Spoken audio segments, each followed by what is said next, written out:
Welcome to the last breakfast. Please enjoy the video. You start by opening settings and tapping wallpaper so you can control both lock and home screens.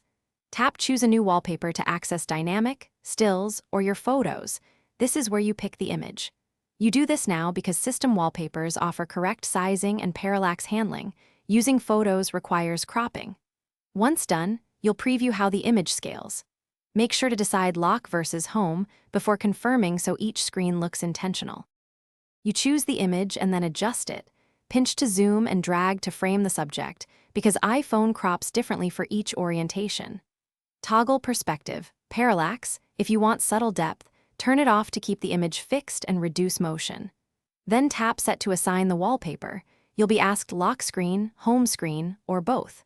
Make sure to preview both screens so important content isn't covered by icons or the clock.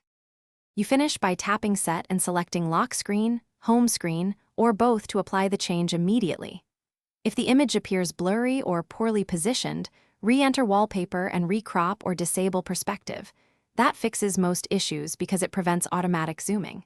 If the wallpaper won't save, restart your iPhone and check for an iOS update. Permission or temporary system glitches can block changes. If problems persist, try a different. Thanks for watching. If this was helpful, leave a like and consider subscribing. See you next time.